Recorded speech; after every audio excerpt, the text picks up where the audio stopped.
Today I need to get up into my roof and start looking at something. I'll get to those details in a sec. But I hate going up on the roof. It's probably one of the least favorite things I can do in and around my house. I suspect it all started when I was younger. The house that I grew up in, the family home, was fairly old, but the roof was just a mess. It was dusty, dirty, and whenever I had to go up in there to do some sort of work on it, I used to hate it because it was just this horrible place. This particular ceiling is fantastic. Like, it's been newly redone probably about 6 months before I moved into this house.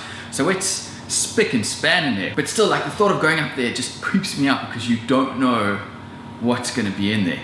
Which is crazy because it's right above my roof all day, every day, so surely it should be fine, but it still just has this like uber creepy feel to it.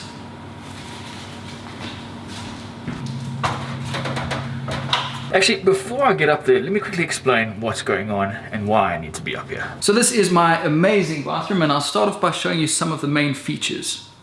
If you weren't aware, this is massive sarcasm. We'll start with the windows. These were most likely put in sometime in the 70s or 80s, I've been told, and they are made from aluminium and frosted glass. These are throughout the whole house, and they are in the traditional Queensland style with the frosted glass. I understand that they are traditional, in a certain period, but the fact that they're frosted means that when you're in a room, while you have privacy, you have no concept of any distance outside of your space. So I always feel so claustrophobic in these rooms.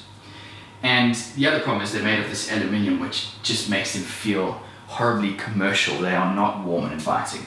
So this window, as well as the window over there, are going to need to be replaced. To enter the bathroom, we've got this opening here, which is off the kitchen, and you walk through.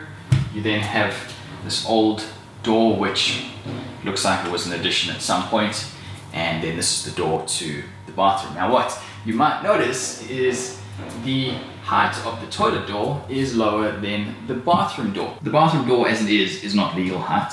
The toilet door is even lower, so both of these doorways need to be raised to standard height so that I can put in a standard door. In terms of lighting in the bathroom, we have some fluorescent bulbs.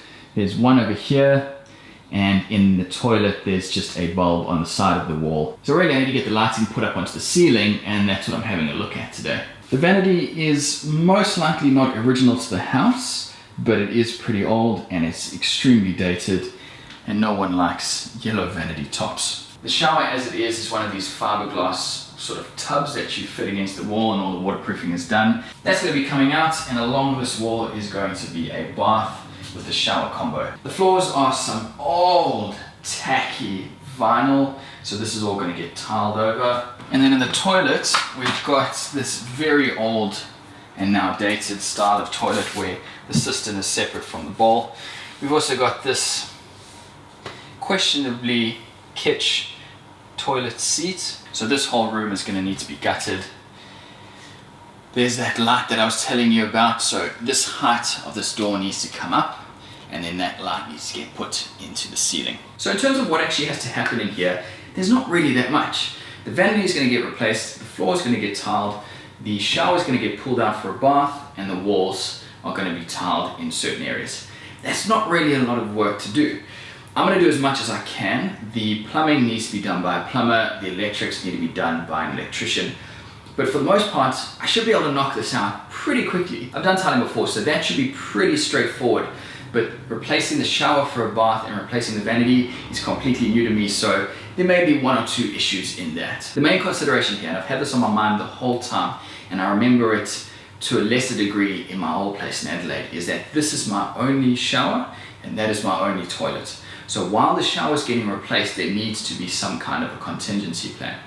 Luckily in Queensland it's warm enough that I can set up this actual shower outside and then just use that with a hose pipe. The toilet, well, that should be flipped quite quickly, so it might only be a day or two that it's going to be a problem, but without getting into details, we'll make a plan. My concern though is that if I have any problems with the shower along the way, I don't want to be using the shower outdoors for more than a week.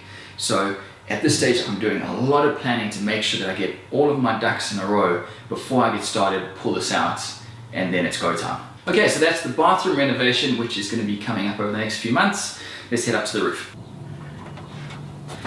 So while I'm not going to be doing any of the plumbing or electrical work myself because I'm not licensed to, I still like to have an idea of what I can and can't do roughly, so that when I engage plumbers and electricians, I have a good idea of what to suggest to certain problems.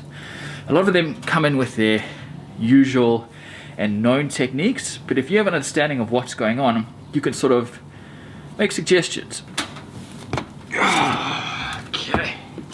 So earlier I mentioned that this roof is very clean up here, and you can probably see that. I mean, there's no insulation, which is not great, but that aside, it's completely clean and sparkly up here, considering it's a house, you know, that could be built in the 30s. The reason it looks so good under here is this roof has obviously seen a fair share of some dodgy things happen to it in the form of cyclones and just nasty weather. And it must have been 2000 and I can't remember, I'll put the dates on the screen. But Cyclone Yassi came through this area a few years back, and the ridge cap of this roof got ripped off. So eventually insurance paid out and they went to fix the ridge cap, and they replaced it with a new tin ridge cap and screwed it straight through the roofing material into the roof trusses. But the problem was that this roofing material is asbestos. For those of you that don't know, asbestos is extremely dangerous if you breathe it in, and so whenever you handle it, it needs to be done in a certain way, and breaking it to release the fibers is a big no-no. So they screwed through these asbestos sheets, someone got wind of it and complained, and they had to get all these regulatory boards out here to basically take care of this now contaminated site because there were asbestos fibers everywhere. And as part of that, this entire roof cavity had to get cleaned to this ridiculous level to make sure that there were no asbestos fibers down here. And that's why this roof cavity is in such pristine condition. Okay, well on that note, you know what the inside of my roof now looks like. I want to get out of here as quick as possible because I'm sure you can tell by the sweat. It is not pleasant up here. I'll see you guys in the next video.